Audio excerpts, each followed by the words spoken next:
السلام عليكم ورحمة الله وبركاته. عاملين ايه يا بنات؟ يا رب تكونوا بخير. هنعمل النهاردة قاب الكنافة، سهلة جدا وسريعة.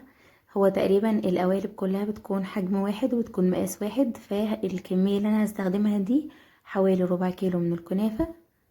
بتكون محطوطة في الفريزر عشان تكون سهلة ان انتي تفركيها بايدك كده، فتتفتفت معاكي بكل سهولة.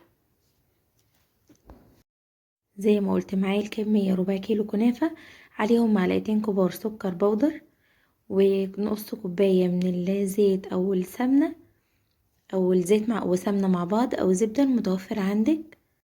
وهبتدي ان انا اقلبها كويس لحد ما تتغلف معايا بالمادة الدهنية بتاعتي. وده كده قالب الكب كيك. هجيبه كده وهدهنه كويس بالمادة الدهنية، زي ما قلنا بقى زيت سمنة زبدة المتوفر. هبتدي ان انا ادهنه كويس كده، وهننزل بقى بالكنافة بتاعتنا حوالي كده معلقتين في كل خانة، او زي ما هتحتاج معاكي. وهنبتدي ان احنا نكبسها كده بصوابعنا كويس جدا، ونحاول ان احنا نخلي ليها حرف. انا هنا كده بضغط بصوابعي. لو عندك اي حاجة تقدري ان انت تكبسي بيها تكون على قد الفتحة، مفيش اي مشاكل، هتساعدك اكتر من كده. انا ابتديت ان انا كده كبست بصوابعي كويس جدا، وحاولت ان انا اخلي ليها حرف. هبتدي ان انا كده ارص الكنافة بتاعتي او باقي الكمية بتاعتي في باقي العيون بتاعت الكب كيك اللي قدامنا دي.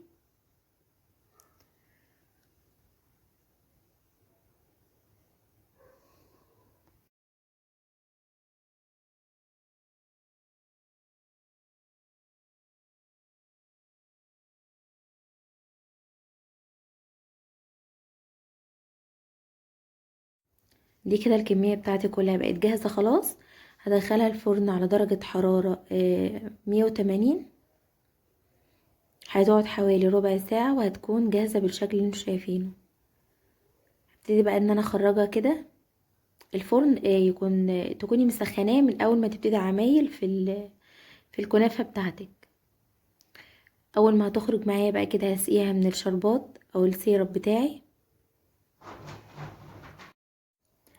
هبتدي ان انا اسقي الكنافة بتاعتي كلها كده بالشكل اللي انتوا شايفينه.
الكمية بتاعتي كلها اتشربت بالعسل.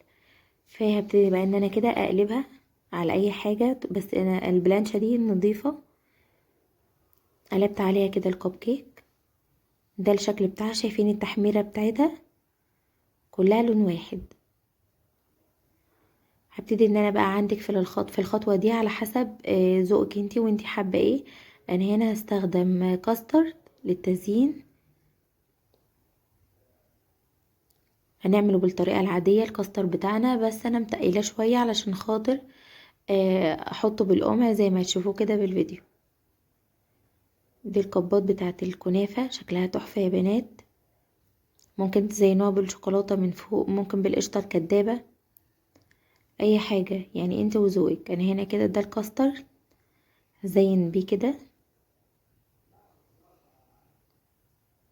وبعد ما هزين بيه هبتدي ان انا اضيف صوصات كده على الوش. لحد هنا كده يعني خلاص بقى، يعني بتبقى حاجة اختياري.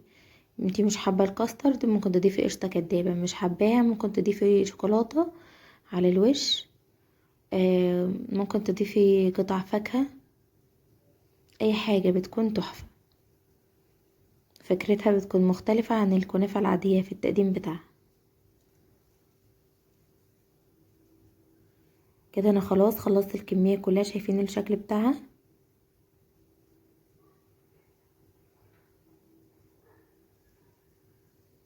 هبتدي ان انا كده عندي ورق كب كيك، هبتدي ارصهم في الورق بعد ما اضيف الصوصات اللي عندي. قلنا الصوصات والحشو والحاجات دي بتكون اختياري، وابتدي ان انا اضيفهم في الورق بتاع الكب كيك للتقديم. ولو الورق مش متاح عندك او مش موجود عادي جدا مفيش مشاكل، هي بيكون شكلها تحفة برضه. كده يكون الفيديو بتاعنا خلص، واشوفكم في فيديو جديد باذن الله. والسلام عليكم ورحمة الله وبركاته.